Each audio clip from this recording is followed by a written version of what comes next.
beans, chickpeas, spices, herbs, all of that stuff, you can make great things. And one of my favorite things to do with all of that is a good chili. A really good chili where you can get loads of veggies in there. It's proper delicious. So look, first job, the base of this chili. Get yourself a nice onion, peel it and roughly chop it. Now, if you haven't got an onion, maybe you've got a leek, you could use spring onions. Again, we can swap these things out, guys. No problem, let's be flexible. So hot pan, the onions go in, like that. Hot pan, I'm gonna use 2 cloves of garlic.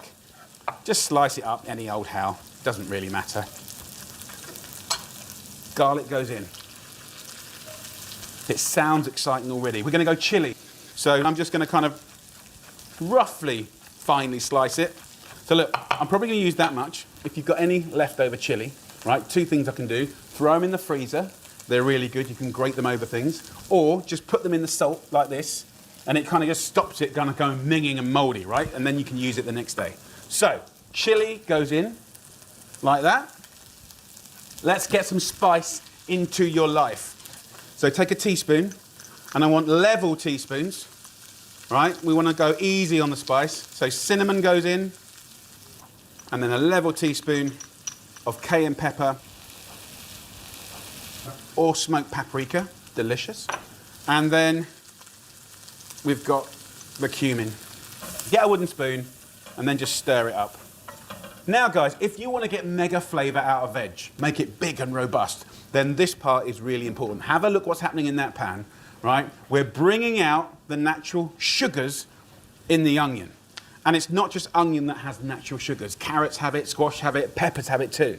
So even with the peppers here, get your thumb and just thumb it, right? And then that way is the best way to tear out these lovely chunks like this. So we'll get rid of the seeds and we won't waste any of these little bits here. Don't want to waste anything. And we'll do the same with the yellow pepper. So I want to roughly chop these up into like kind of 2 centimetre chunks. And this is just the beginning of the story.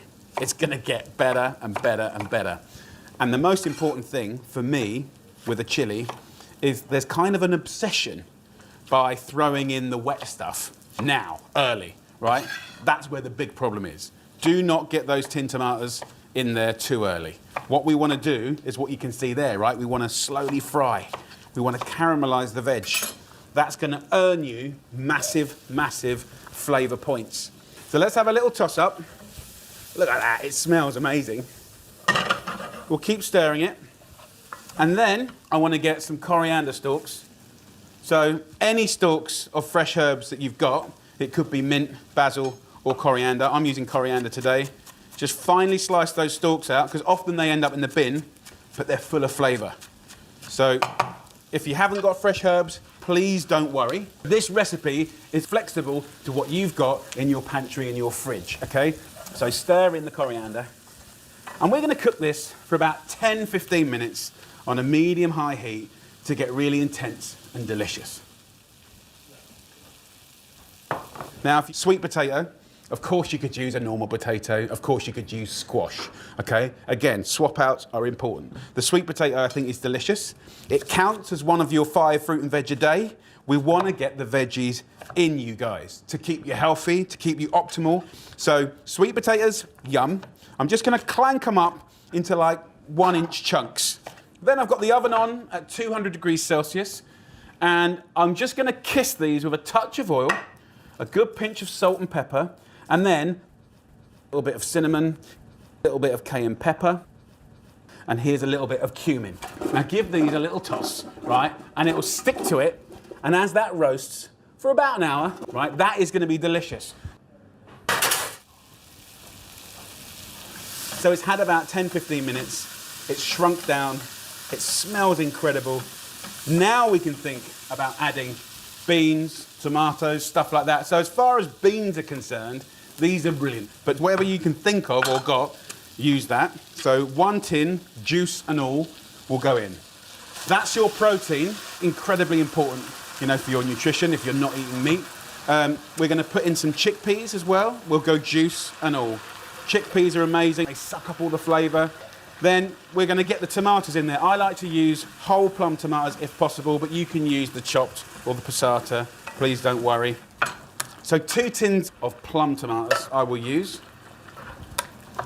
And then what I like to do is just rinse out the tin with just a little bit of water. And we're good to go. That chili is going to be fantastic. So give it a nice little stir up and then break up some of those tomatoes and they'll continue to disintegrate as you simmer away for about 20-25 minutes until it's delicious and unctuous. It's going to be so, so good. I might give it a little kiss of seasoning now. And then, importantly, what are we going to have it with? Flatbreads? Could be delicious. But rice is the thing for me. It just makes me feel good. So I'm going to get a pan on and then I'm going to get a regular builder's mug and I'll fill that with basmati rice, so another classic store-cupboard ingredient. And what we do is we go 2 cups of water to 1 cup of rice. It works every single time, and we call it the absorption method because the rice will just absorb that exact amount of liquid. And it will give you light, fluffy, fresh, nutty rice. So a pinch of salt, lid on, get that thundering away. That'll be ready in 12 minutes and you can just switch it off. This will tick away for another sort of 20-25 minutes. Time for a little clean down.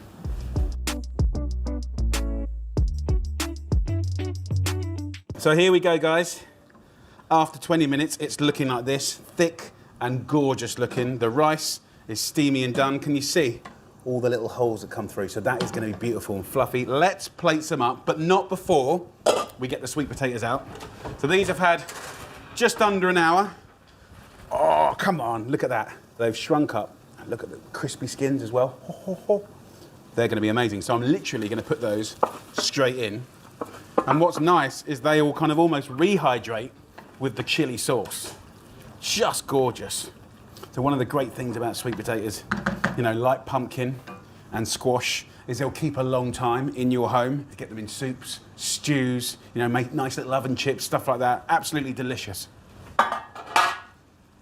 So we're good to go now, guys. Let's turn it off. Always an important time to taste your food. Correct the seasoning, if need be. Delicious. Now, if you want to kind of give it a little bit of a pick-me-up, you could use some herbs, for sure. Any soft herbs, just a little gesture of it, roughly chopped up, would be lovely.